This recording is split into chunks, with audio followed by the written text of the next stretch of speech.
जळगाव शहरातील मेहरुण तलाव परिसरातील नेहरू नगरजवळ सोमवारी 2 फेब्रुवारी रोजी सायंकाळी 7 वाजेच्या सुमारास पोलीस एस्कॉर्ट वाहन आणि रिक्षाचा भीषण अपघात झाला.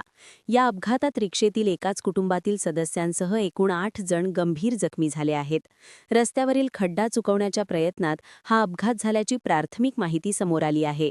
मिळालेल्या माहितीनुसार भाजपचे प्रसिद्ध खासदार मनोज तिवारी हे पारोळा येथे एका धार्मिक कार्यक्रमासाठी आले होते. त्यांना Y+ दर्जाची सुरक्षा असल्यामुळे जळगाव जिल्हा पोलीस दलातर्फे त्यांना एस्कॉर्ट वाहन पुरवण्यात आले होते. खासदार तिवारी यांना संभाजीनगरच्या हद्दीत सोडून हे एस्कॉर्ट वाहन जळगावकडे परत येत असताना मेहरुण तलावाजवळ हा अपघात घडला.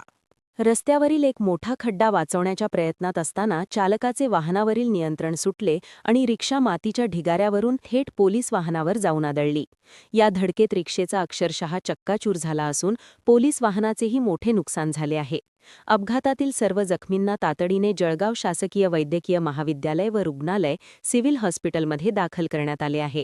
जखमींमध्ये ज्योती एकनाथ बारी वय 45, एकनाथ रामदास बारी वय 50, अश्विनी शुभम कुमावत वय 25, रत्ना शंकर मिस्तरी वय 48, सुशीला दिलीप बारी वय 55, कीर्ती शिवाजी बारी वय 40, कुणाल शिवाजी बारी वय 13 आणि 4 वर्षांची चिमुकली प्रियांशी शुभम कुमावत यांचा समावेश आहे.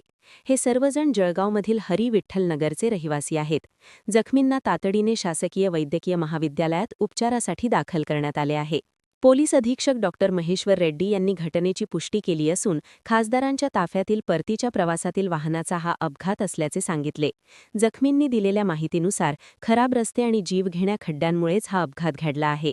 या घटनेमुळे परिसरात हळहळ व्यक्त होत असून रस्त्यांच्या दुरावस्थेबाबत संताप व्यक्त केला जात आहे. MIDC पोलीस या प्रकरणाचा अधिक तपास करत आहेत.